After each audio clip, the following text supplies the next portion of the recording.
Buenas tardes, gracias por asistir después de la comida, espero que hayan comido bien. Continuamos con la plática del doctor Enrique Yarto, ahora Medicina General de Cuyos. Por favor, un aplauso para hacer digestión.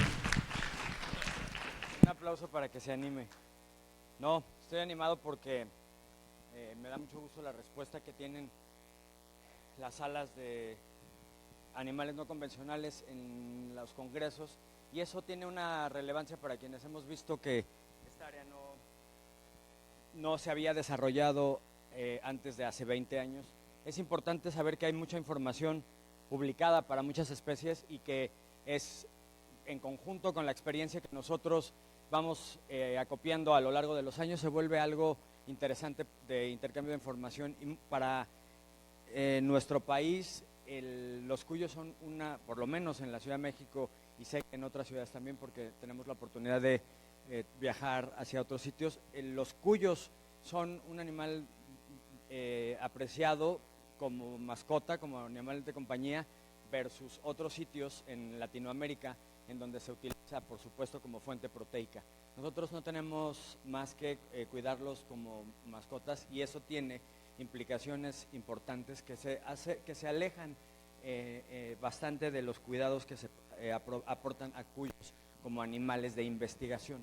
Nuestra misión como médicos es distinta a los laboratorios de investigación, entonces es importante saber las chinchillas y puercoespines también son parientes de estos roedores de los que vamos a hablar el día de hoy, y no son fauna silvestre, son animales domésticos. No hay que confundir los términos, son animales completamente domésticos y su nombre científico es Cavia porcellus. Pertenecen al orden de los roedores, donde hay dos subórdenes importantes, y es necesario, ya quienes nos acompañaron en la charla de hámster saben que pertenecen al orden de los Sciurognati.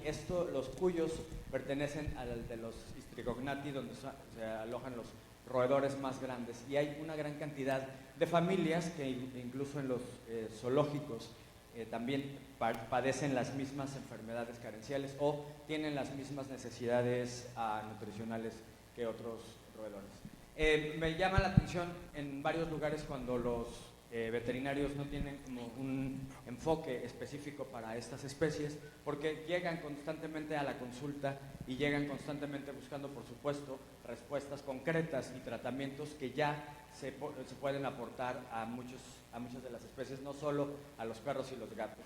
En México y en Estados Unidos durante muchos años se han utilizado, como dije, como animal de investigación, pero básicamente en la consulta privada nosotros tenemos estas especies especiales o comunes en el tema de los cuyos para mascotas.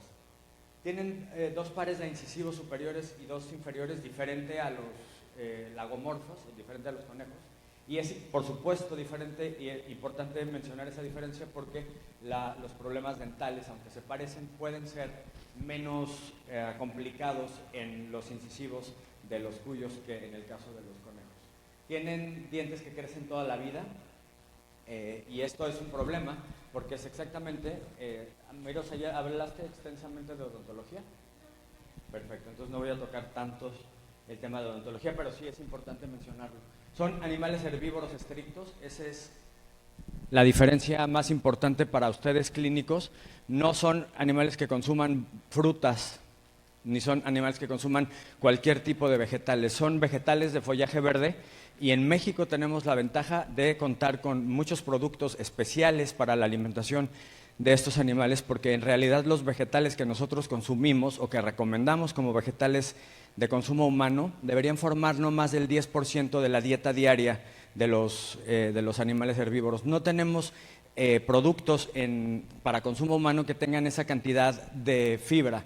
Básicamente dependemos para estos individuos de los henos procesados y de los henos que han sido fabricados específicamente para esas especies, que además no tienen, por supuesto, fertilizantes ni tampoco conservadores. Practican la secotrofia, eso quiere decir que cualquier alteración gastrointestinal afecta notablemente el estado nutricional.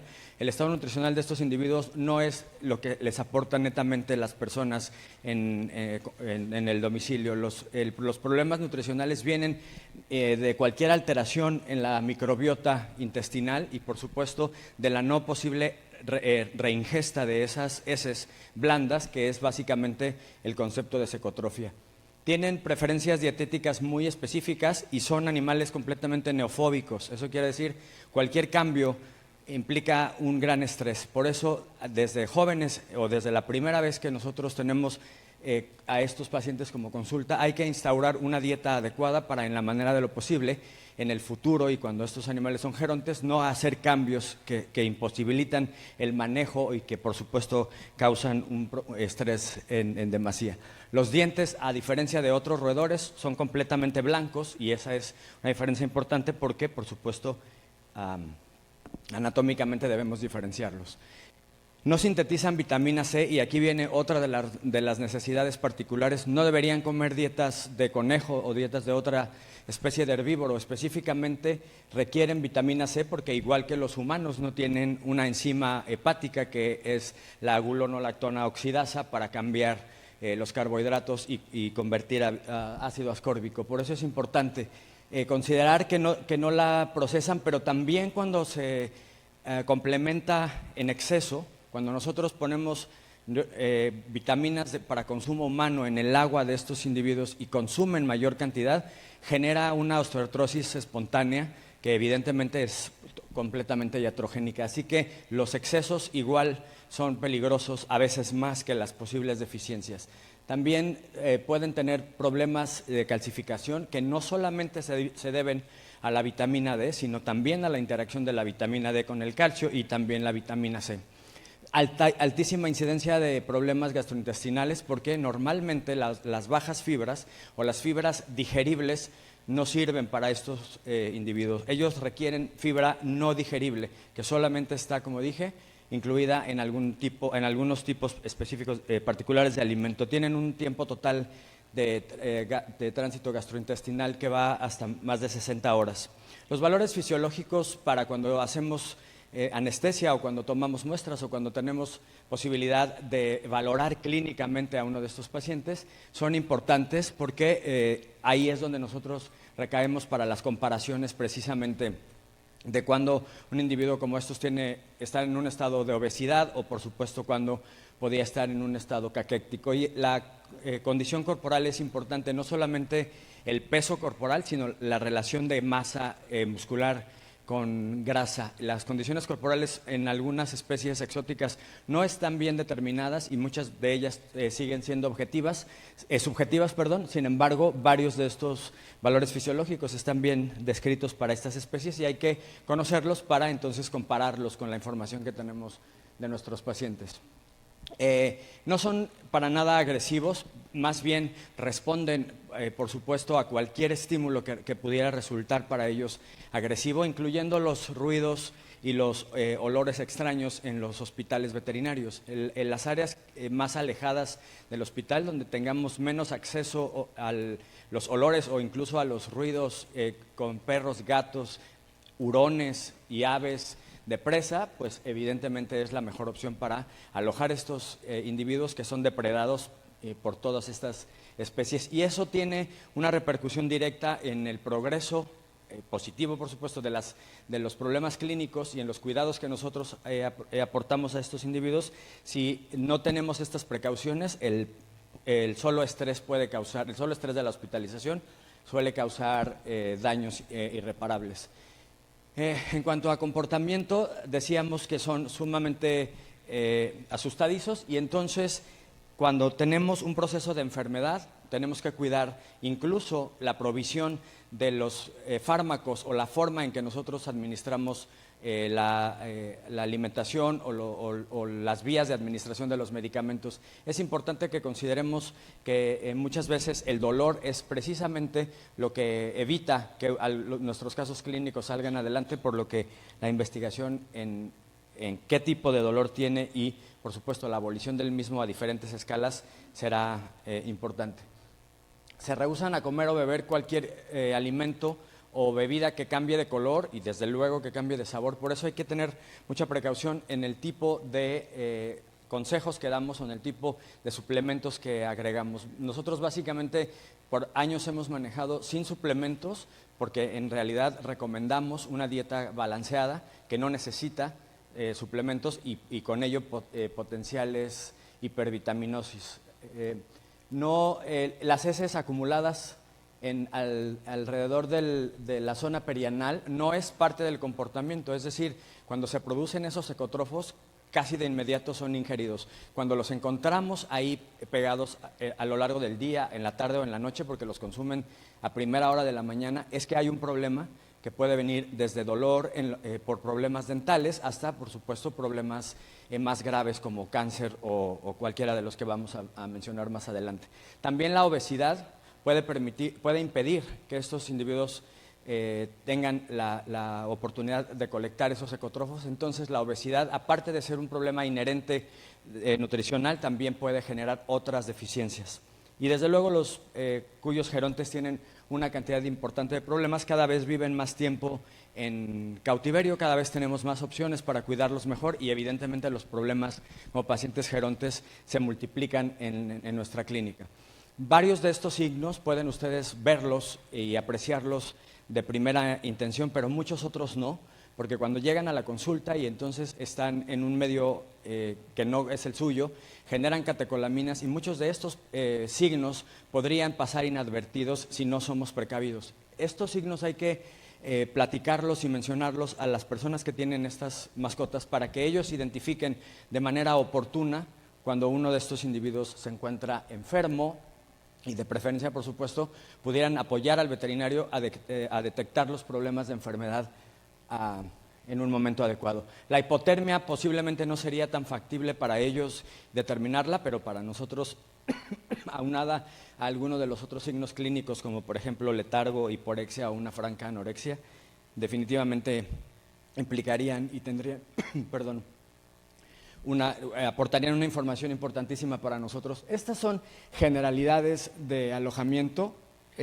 Entre más espacio se pueda proveer, más en mejores condiciones estará el animal. Cuando no hacemos ejercicio, cuando no hacen ejercicio igual que los seres humanos, empieza a haber un proceso degenerativo mucho más acelerado y particularmente para las articulaciones. Por eso encontramos enfermedades degenerativas articulares en muchos de estos individuos en edades avanzadas. Y básicamente esto podría considerarse para un lugar nocturno, para un alojamiento nocturno.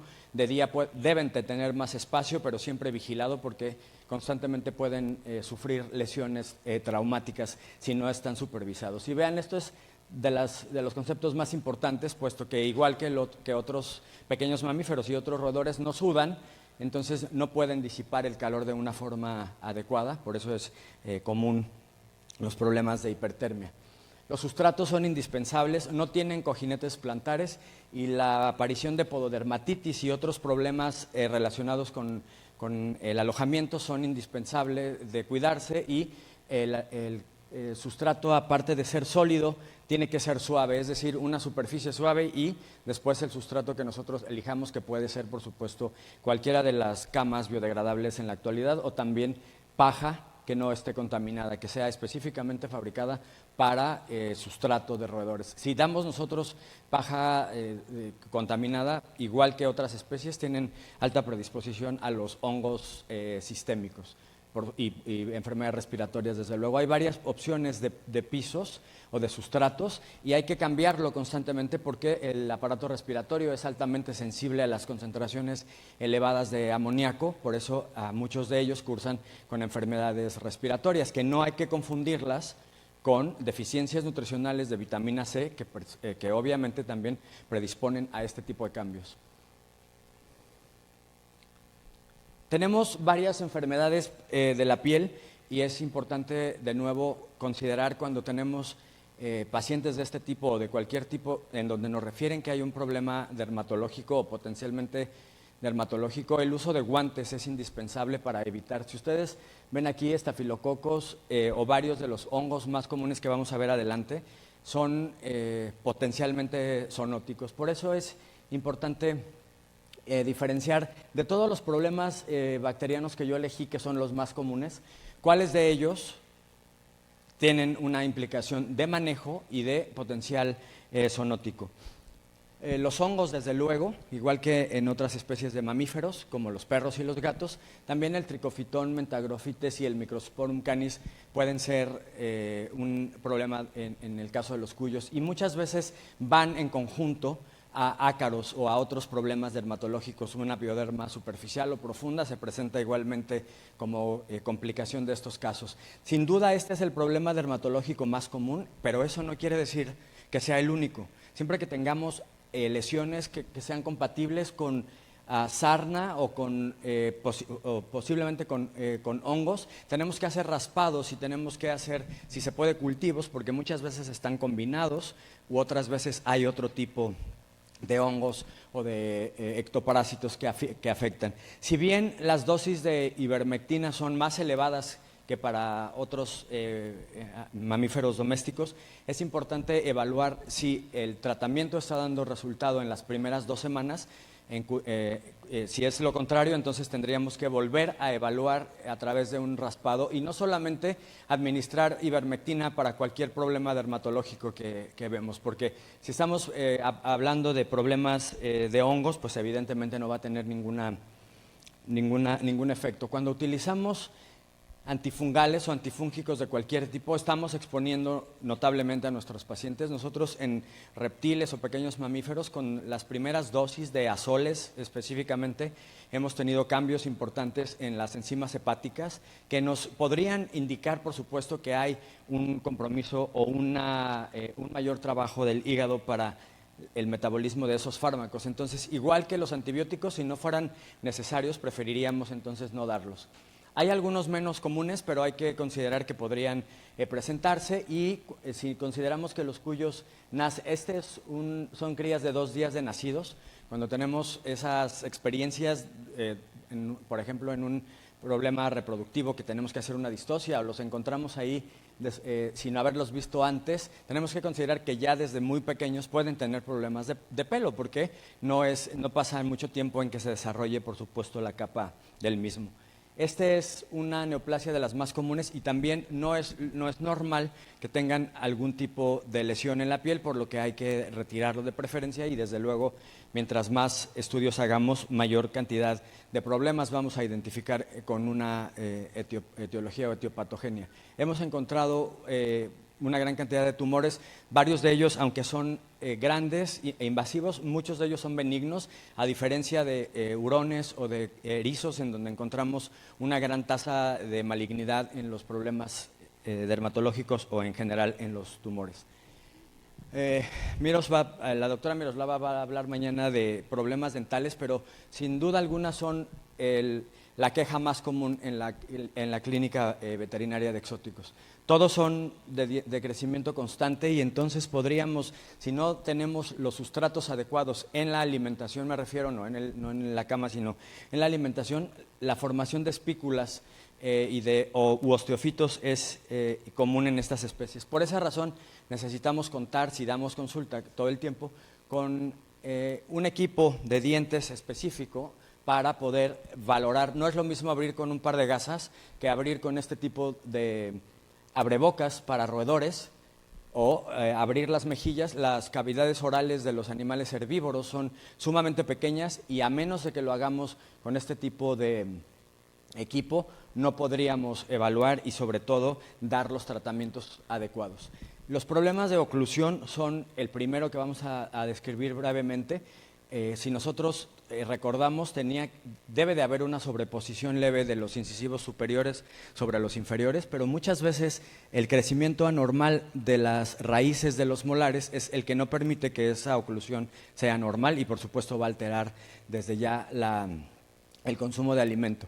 El paladar blando de esta especie tiene una característica anatómica particular, que es el ostium palatal. Es un pequeño orificio que pasa exactamente a la mitad de la cavidad oral, y donde tendríamos que colocar o pasar el tubo endotraqueal en caso de que hiciéramos un sondeo endotraqueal. Nosotros solo lo logramos con endoscopio, a veces hay algunas técnicas específicas con un otoscopio. Esta es una referencia de las clínicas de Norteamérica, un capítulo de la doctora Michelle Hawkins, en donde puedes lograr la colocación de un tubo endotraqueal, y sería, por supuesto, lo más ventajoso para los procedimientos que requieran anestesia y cirugía también en esta especie. Hay varios retos en la intubación de la cavidad oral en los pequeños herbívoros, y este es el herbívoro más pequeño que hemos llegado a sondear. Tenemos el desgaste anormal o la elongación de los molares. Vean aquí cómo entrampa a la lengua. Esos casos los tenemos todo el tiempo y hay que tener igual el equipo para poder rebajarlos y para evitar lesiones tanto a la mucosa oral como a la lengua. Básicamente se relaciona con dietas básicas, con base en dietas comerciales, es decir, sin heno. Si solamente les damos de comer pellets, es difícil que puedan desgastar y muy fácil que entonces el esmalte crezca y forme esas espículas. Normalmente las espículas de los dientes maxilares las van a encontrar lesionando la mucosa bucal, y las de los dientes mandibulares van a encontrarse entrampando a la lengua, y eso, por supuesto, evita problemas para la ingestión. No tengo alguna foto de nosotros con el endoscopio, pero encontré esta, y para que ustedes vean cómo puede clavarse estas espículas en los tejidos orales y, por supuesto, causar graves daños. La doctora Samantha Merker, que es nuestra cirujana y quien está dando charlas de otras especies, es quien realiza muchos de los procedimientos quirúrgicos avanzados, pero nosotros, como clínicos generales, necesitamos, por supuesto, llevar a cabo los rebajes o desgastes de dientes. Y cuando vemos problemas dentales necesitamos considerar una gran cantidad de posibilidades, no solamente la falta de fibra, pero primordialmente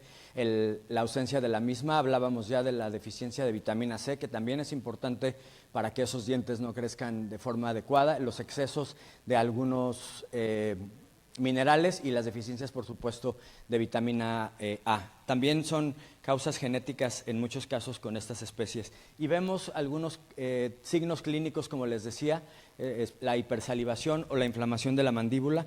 El doctor Brandao habló de conejos y seguramente mencionó todos los problemas con abscesos orales. En el caso de los cuyos no tenemos esa incidencia, es una característica muy particular de los conejos. Sin embargo, sí tenemos muchos problemas concomitantes, como una condición corporal inadecuada cuando no pueden comer bien por estas causas. Si hablábamos de herbívoros estrictos, hablamos en este caso de fermentadores secales. Tienen una gran capacidad en el ciego, y esto es importante cuando nosotros hacemos cirugías o los cirujanos llegan a hacer cirugías de laparotomía exploratoria, porque sin duda es uno de los órganos que pueden dañarse en el intento de hacer abordaje a la cavidad abdominal. Es importante que consideremos que tenemos una fisiología digestiva, como decía, muy parecida a la de los conejos, y esas bacterias que apoyan en la fermentación es importante mantenerlas lo más intacto que sea posible. Cambios bruscos y constantes en la alimentación, además de, por supuesto, la antibioterapia inespecífica, altera los ecotrofos, y esas serían las partículas que se desechan y no sirven.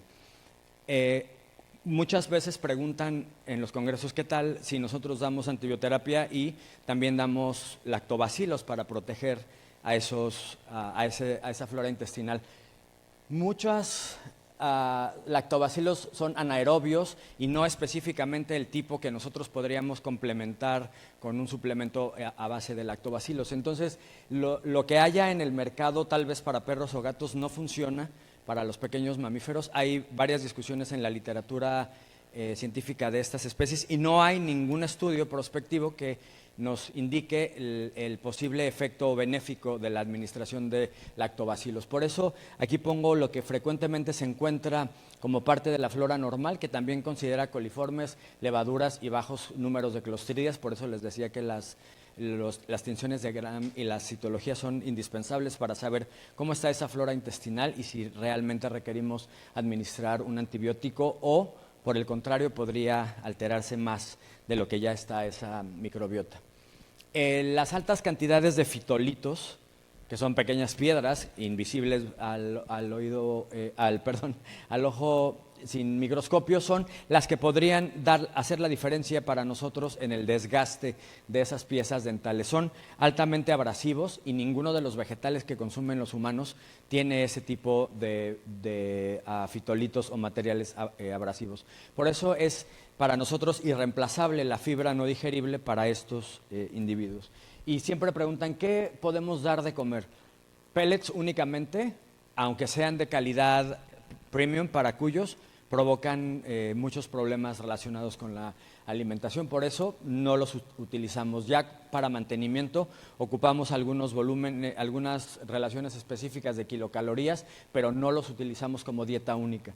Entre más fibra puedan tener, mejor, y no requieren grandes cantidades de proteína, por lo que los vegetales o los complementos alimenticios, como por ejemplo la alfalfa, no es para nada una opción en estos individuos ni tampoco en los conejos, porque también tienen una tendencia insólita a formar urolitos. Ahí lo vamos a ver más adelante. Por eso es volumen versus calorías. Nosotros damos volumen como es a través de los enos y no calorías. Estas son las dosis si tienen un paciente con deficiencia y si quieren mantener en caso de que no hayan podido conseguir los alimentos adecuados, pero como decía, en México tenemos varias marcas y varias opciones a lo largo de la República Mexicana. ¿Y por qué hablamos específicamente de una vitamina C que también es específica? No es cualquier vitamina C. Nosotros podemos tomar el complemento completo en una sola toma. Ellos necesitan una dieta balanceada y específicamente hay dos marcas que tienen vitamina C estabilizada, que es el L2-ascorbil polifosfato. Si no es la vitamina C protegida, entonces se oxida con el agua o con los metales y aunque estemos dando un alimento aparentemente específico, puede tener una complicación como la que les estoy comentando. Y básicamente en lo que se basa la dieta de estos individuos es en pastos, en otimoti, es a consumo ad libitum, y una cantidad de pellets moderada que básicamente se relaciona con la tasa metabólica basal. Yo creo que cualquiera de nosotros sabe calcular la tasa metabólica basal para mantenimiento de cualquier especie, porque finalmente se usan también en perros y gatos cuando están como pacientes hospitalizados. Hay esta marca y hay algunas otras que provienen también de Canadá. Son enos específicamente fabricados para estos individuos y tenemos la ventaja de que no tienen conservadores ni pesticidas. Esto sí es igual ad libitum y básicamente lo que restringimos siempre son los vegetales de consumo humano y los pellets. Todas las etapas podrían considerar el consumo de vegetales de follaje verde, pero básicamente como un mecanismo de esparcimiento, como un mecanismo de enriquecimiento y no como parte esencial de la dieta. 10 a 20% de la ración cuando mucho, porque entonces, si no, vean cómo no tiene la capacidad para reducir el crecimiento de los dientes y entonces tenemos problemas importantes, no solo en los dientes, sino también, desde luego, en el estómago. Esta es la primera marca que logró estabilizar esa vitamina C y tiene una vida de anaquel más amplia, independientemente de que de las presentaciones actuales son menores a 1 kilo o cuando más 1 kilo, entonces no da tiempo a que se enrancie. Estas son las opciones que nosotros les recomendamos porque tenemos mucho tiempo empleando esas dietas y tenemos pocos problemas relacionados con la alimentación. La anorexia tiene una característica particular en los cuyos y puede ser simplemente el cambio. Es decir, un día estuvo comiendo bien y si nosotros cambiamos la marca porque tal vez no hubo o porque vino al hospital a un check-up y le ofrecemos una marca que no conoce, ese mismo cambio puede provocar una anorexia en estos individuos y entonces no hay que confundir si es de cambio súbito o de algún problema digestivo que lleva ya gestación de algunos días o semanas.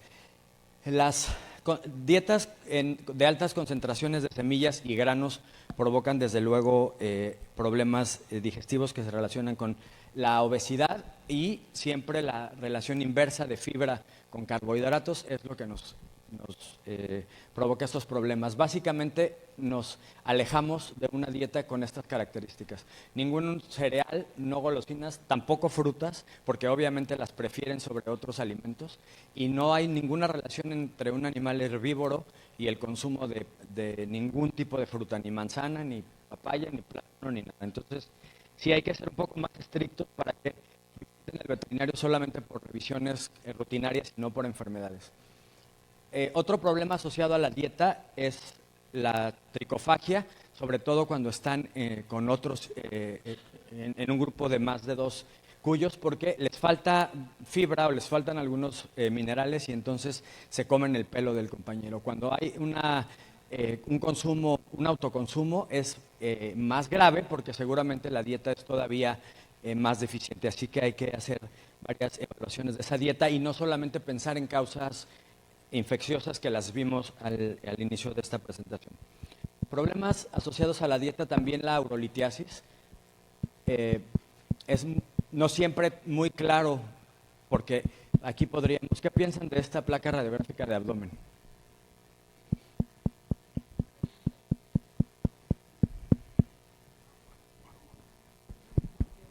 ¿Cómo? Bueno, tiene mucho gas, ¿qué más les llama la atención? ¿Esto?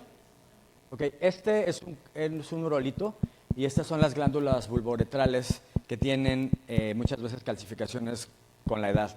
Esto ha pasado en algunas ocasiones cuando se va a cirugía pensando que es un urolito y no se hace ningún tipo de técnica, por ejemplo, de contraste para la vejiga. No siempre, no todo lo que aparece aquí con esa densidad es un urolito. Por eso sí es importante mencionar que estos tienen una composición de varios tipos de minerales, pero no siempre que vemos algo como esto, primero tenemos que localizar que sea exactamente en la vejiga y no todos son urolitos. Sin embargo, los problemas asociados con la urolitiasis están bien reportados en la literatura actual y hay que llevar a cabo una serie de técnicas importantes para corroborar que sea este caso y entonces si es necesario ir a cirugía. No hay dietas como en otras especies que destruyen. Solamente tenemos una dieta, cuando más, que es específica, y no tenemos, por supuesto, dietas de descripción para los animales exóticos.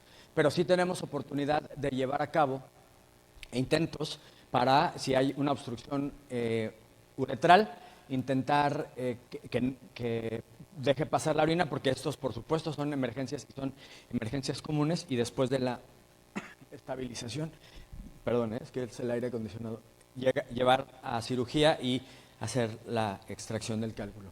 Este es un problema que está relacionado con la alimentación, desde luego, pacientes obesos, con el alojamiento, un sustrato no adecuado y el manejo general que no se atiende a tiempo. No hay que poner siempre mucha atención en cualquier lesión que se presente en las patas, en la porción plantar de los miembros posteriores de los cuyos, porque usualmente se relaciona con pododermatitis. Muchos de estos casos que ya son avanzados también tienen osteomielitis y aunque no tengan osteomielitis son casos sumamente dolorosos que usualmente no alcanzan a sobrevivir por una calidad de vida no adecuada. Muchas gracias. Gracias. Por una calidad de vida, gracias. Poco adecuada, en donde tendremos que hacer varios intentos, incluso con los mismos apósitos que nosotros usamos para el cuidado de heridas de varias especies. Lo hemos intentado, no siempre resulta, pero hay que hacer el intento. Varios de las lesiones oculares, incluso las úlceras corneales, mucho más cuando avanza hacia un absceso y a otros problemas más avanzados, se relacionan también con la deficiencia de vitamina C. En la actualidad se está intentando vincular qué tanto la vitamina C podría ser la responsable, o la ausencia de la vitamina C podría ser la responsable de que estos individuos empiecen con problemas simplemente de úlcera y de ahí a una complicación oftalmológica más avanzada. La anatomía especial tracto genitourinario, es importante mencionar que las hembras de cuyos que no se esterilizan, a partir de los 8 meses, tienen una serie de problemas reproductivos, desde distocias, si después de los 8 meses se cruzan y antes no, porque los ligamentos se calcifican y entonces el paso por el canal de parto se imposibilita y es frecuente que tengas que ir a cirugía, o también la aparición de en los ovarios. Miros, ¿cómo se llama esto? Recuérdame.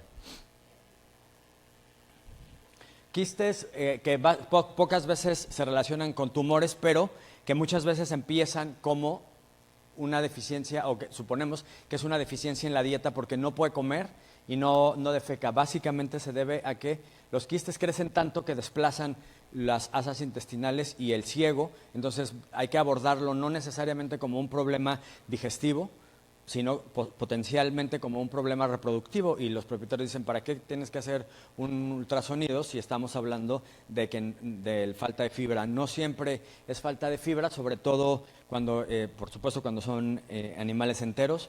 Por esa razón nosotros a todas las mascotas exóticas, nuestra medicina preventiva incluye la ovariohisterectomía. Tenemos muchos problemas reproductivos en las hembras de cuyo, igual que en las de conejo. Es igual que en los perros y los gatos. En el hospital se propone una esterilización temprana y nos libramos, por supuesto, de este tipo de problemas que, si bien ellos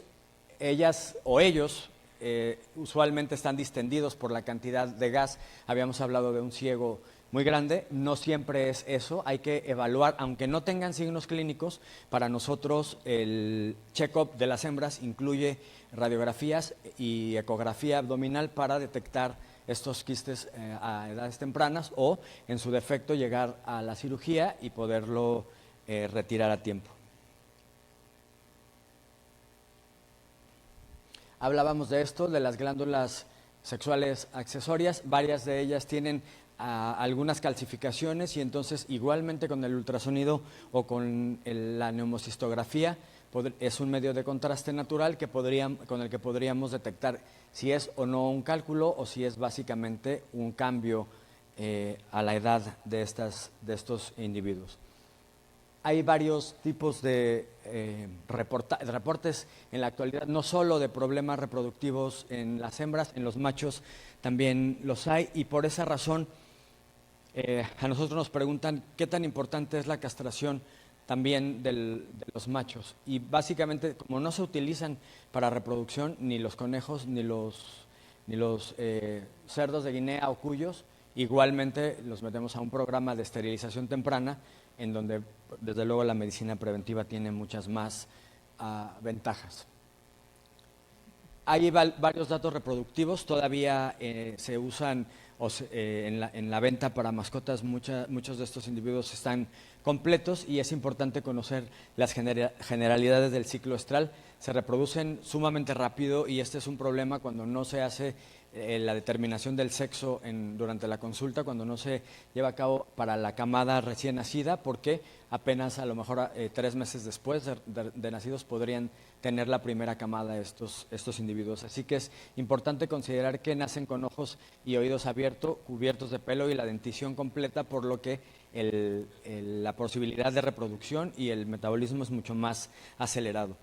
Es fácil, tienen testículos escrotales, y es fácil la identificación, por supuesto, de las hembras y de los machos.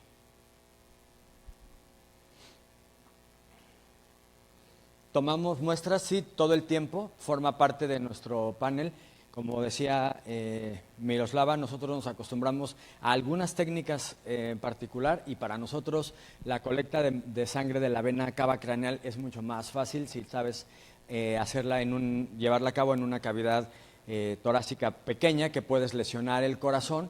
Cada quien tendrá sus propias elecciones, pero para nosotros el intentar tomar sangre de la vena cefálica o de la vena de la safena no es tan atractivo, a menos que contáramos con algunos equipos como Abaxis, que con 0.2 mililitros de sangre puedes correr un panel de 14 analitos para un animal exótico. Nosotros no tenemos ese, tenemos IDEX, que es para perros y gatos, y obviamente los volúmenes son más grandes. Sin embargo, con el laboratorio que trabajamos, también con 0.2 o 0.3 mililitros de sangre, podemos enviarle la muestra y nos colecta, nos analiza el panel que nosotros estemos sospechando, ya sea hepático o renal, y desde luego una biometría hemática.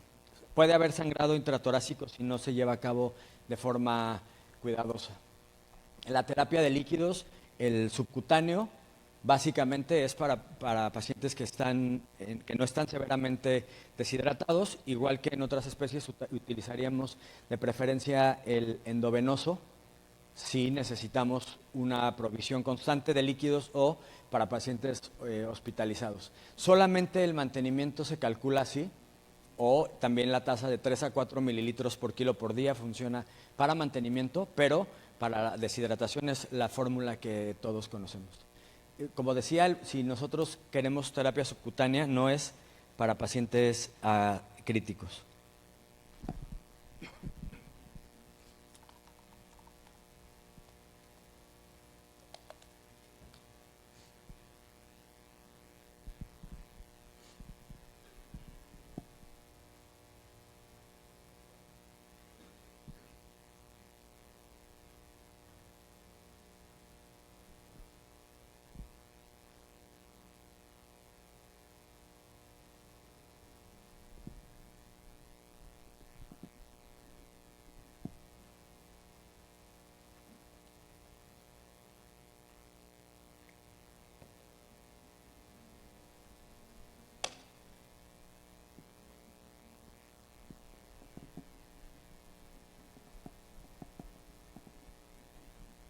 Desde luego, si haces cirugía o métodos diagnósticos avanzados en donde necesitas anestesia, por ejemplo, preferimos tener siempre una vía para administración de líquidos y de fármacos de emergencia, y básicamente se puede y se tiene que hacer en los pacientes de cualquier tamaño, no solamente en aquellos de talla mayor a 1 kilogramo. Básicamente en cualquiera de estos podemos intentarlo y lograrlo para subsanar cualquier posible emergencia durante la anestesia.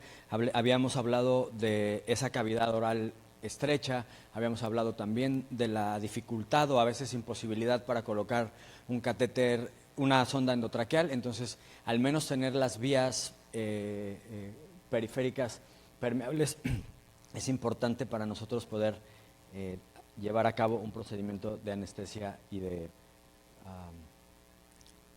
inmovilización sano. Ahí están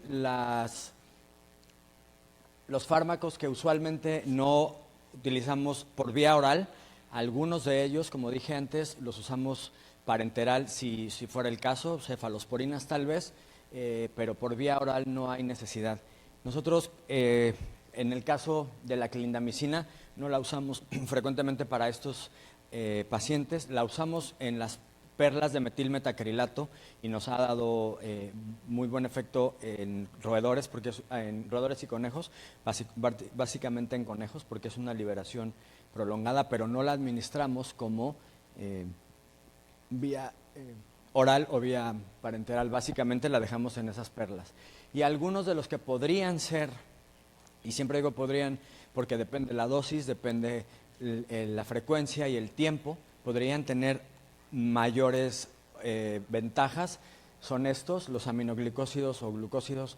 Siempre los ponemos con una interrogación porque depende, por supuesto, del estado de hidratación, igual exactamente que en otros pacientes. La farmacología, lo que tenemos en México, no tenemos morfina o hidromorfina, pero sí tenemos butorfanol y buprenorfina, y esas podrían ser de las mejores opciones que nosotros usamos, incluso rutinariamente combinadas con el midazolam para una sedación profunda, y con eso hacemos nuestros check-ups, hacemos con eso la toma de muestras, hacemos con eso los cambios de vendaje o hacemos la inducción de la anestesia posterior. Los AINES, los opiáceos los usamos siempre en pacientes críticos, nunca usamos AINES en pacientes críticos hasta cuando está estable y bien hidratado. Básicamente estos los dejamos meloxicam y el carprofeno, que son los que mayormente utilizamos para posquirúrgico o cuando ya estamos seguros que tiene protección de la mucosa gástrica y también una hidratación adecuada. El tramadol lo utilizamos también para pacientes ambulatorios, eso le mandamos a casa y lo combinamos muchas veces con gabapentina, o cuando son pacientes jóvenes lo combinamos también con meloxicam si fuera necesario. Los procinéticos o prokinéticos, metoclopramida y cisaprida, evaluamos si posterior a la cirugía o posterior a la inmovilización química es necesario un procinético. No siempre son necesarios si hay una buena hidratación o hubo una buena hidratación transquirúrgica y posteriormente el paciente come, no necesariamente tendríamos que administrar estos fármacos. En la primera visita o la valoración semestral o anual incluimos todos estos estudios.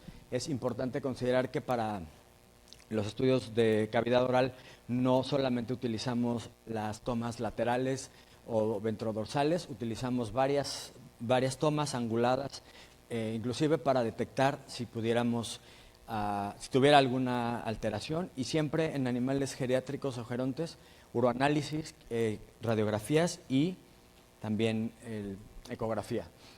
Radiografías con medios de contraste, por ahí había alguna, neumocistografía, ultrasonografía y decía también en algunos casos la parotomía exploratoria. La neumocistografía es importante para detectar precisamente cuando tenemos una duda sobre si es cierto que está presente un urolito o no, y la ventaja que tenemos en nuestro hospital es tener algunos métodos más avanzados para el diagnóstico incluso de estas especies, para algunos problemas en los que no fácilmente se llega al diagnóstico con radiografías o con algunos otros estudios. Este es un caso de la doctora Laura Villa. Al parecer podría haberse relacionado con una deficiencia nutricional, porque obviamente no veíamos esto más que cuando llevamos a cabo la tomografía computarizada. Esto es cuando los colegas están interesados, por supuesto, en llegar a estudios más avanzados y tener un diagnóstico más certero, que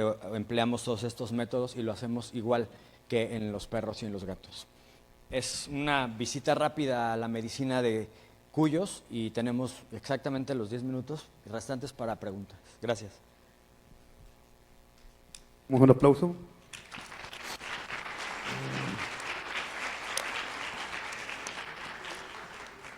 ¿Alguna pregunta que tengan, dudas? Doctor, hay una pregunta, por ejemplo, veo ahí que lo tienen con el entubado, con isoflurano, supongo. ¿Qué usa para inducir? ¿Soletil o con qué se puede inducir? Soletil nunca usamos en animales pequeños. Preferimos combinaciones, si acaso necesitas una anestesia, preferimos combinaciones de ketamina y midazolam que de soletil. Con el soletil ha habido, nosotros no, porque no lo usamos nunca, lo usamos en animales de zoológico, pero ha habido muchos reportes en el caso de pequeños mamíferos. En conejos está contraindicado porque provoca necrosis renal, entonces de plano ni lo usen. Pero en otros tarda muchísimo tiempo en despertar y tenemos muchos problemas con la termorregulación. Por eso preferimos usar dosis bajas, independientes de ketamina y de midazolam, que usar la tiletamina solazepam. Las inducciones para estos pacientes pueden ser, como decía al principio, midazolam con buprenorfina. Si tenemos una vía colocada, podemos usar etomidato. No usamos propofol por la posible desventaja de la apnea y la no siempre accesibilidad a una sonda endotraqueal. Y para estos casos de tomografía que no tardan más de 20 minutos, no usamos sondeo endotraqueal. Básicamente es provisión a través de mascarilla, pero nunca dejamos una anestesia sin analgesia preventiva, y lo más efectivo definitivamente son los opiáceos. Acá tenemos otra pregunta. Primero que nada, ¿cuál sería la diferencia entre una úlcera y un derrame corneal? Y en base a esto, ¿cuál sería el manejo y el tratamiento adecuado? ¿Una qué, perdón? Una úlcera y un derrame corneal. Una úlcera y un derrame corneal. ¿Me preguntas la profundidad de la lesión? Sí. Nosotros cuando hacemos evaluaciones de ojos, particularmente en animales exóticos o no convencionales, tenemos al oftalmólogo con nosotros. En general, lo que hemos hecho en el tratamiento de las úlceras es básicamente, por supuesto, a mantenernos lejos de los esteroides. Ocupamos analgésicos locales, analgésicos oftálmicos, ocupamos lágrima artificial y un antibiótico. Cuando hay algún otro proceso más crónico o más profundo, hemos utilizado inyecciones intravítreas en lugar de retirar el globo ocular, precisamente para que no sea una cirugía tan invasiva y, por supuesto, para no retirar el globo ocular. Entonces, hay diferentes técnicas dependiendo el grado de lesión y básicamente se hace la misma extrapolación o la misma elección de las técnicas que se usan en perros y gatos en estos pequeños animales. Desde luego que la talla de estos pacientes y la imposibilidad muchas veces de manejarlo constantemente nos hacen elegir las técnicas menos invasivas. En domicilio lo tópico se puede hacer, pero cuando una úlcera es constante y no hemos logrado controlarla, entonces se va a algo mucho más drástico para evitar que el tratamiento crónico afecte con el estrés. No sé si contesté tu pregunta, pero básicamente tenemos grados de la enfermedad ocular y con base en eso elegimos qué tipo, desde terapias tópicas hasta la remoción del globo ocular, si fuera necesario. Y acá tenemos otra pregunta. Doc, hablabas de la vitamina C efervescente. Esa de plano no se recomienda. Nosotros hemos visto y tenido algunas experiencias de cuando alguien prescribe este tipo de vitamina. Hemos incluso tenido cuyos con insuficiencia renal aguda por no beber agua. Si tú le colocas algo que no conoce y un sabor completamente distinto el agua es insabora, y si le aplicas algo que él no conoce, definitivamente no la va a tomar. Entonces, podrías darlo directamente por vía oral en lugar de en el agua. En algunas marcas de alimentos también hay complementos específicos, solo la pastilla de vitamina C para el caso de los cuyos, como Oxbow tiene una vitamina C específica para cuyos, o básicamente inyectable cuando está en el hospital, y la provisión diaria con una nueva dieta que te asegure la ingestión de la vitamina C, más que en el agua de bebida. La cantidad que debería comer para llenar los requerimientos diarios, a lo mejor no la alcanzamos, porque a lo mejor no nada más va a comer naranja durante la mañana, por decirte algo, y no sería la forma más adecuada de suministrarla. Para nosotros, como médicos, básicamente sería un manejo directo con un producto que contuviera la vitamina C, que le pudieras calcular y le diera a la persona una cantidad específica diario, mientras logramos el cambio de alimento. Cuando tenemos un alimento balanceado, rara vez vemos este tipo de deficiencias. ¿Alguna otra pregunta, duda?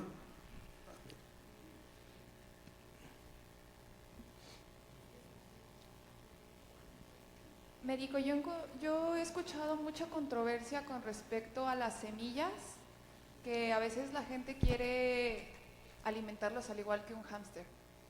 Han dicho que las semillas luego son tóxicas en cuanto a los ácidos grasos.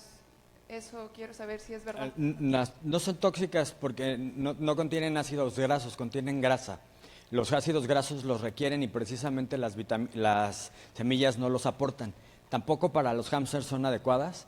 Entonces es un alimento distinto en forma para el desgaste de dientes, pero tampoco en hámsters las semillas de girasol son la opción.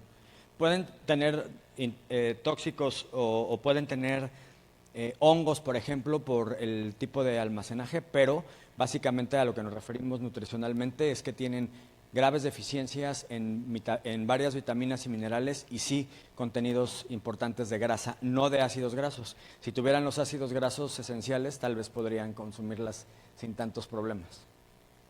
Por acá tenemos otra pregunta. Oye, Enrique, yo tengo una duda con respecto, porque lo intenté buscar y no lo encontré, del uso de lidocaína, bupivacaína para bloquear heridas, pero no encontré Nosotros lo usamos y usamos para algunas aproximaciones de la parotomía exploratoria o para bloqueos regionales. Y no debe pasar, si no, casi nunca me pregunto las dosis, pero porque las tengo anotadas, pero es creo que no más de 1 miligramo por kilo de cada una, y las puedes combinar para alguna analgesia local o regional. Y sí se puede emplear las dos, las usamos en todos los animales exóticos combinadas o solas. ¿Otra pregunta?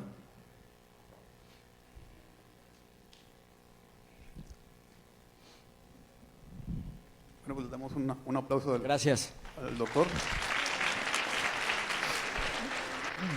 Y continuamos con las pláticas.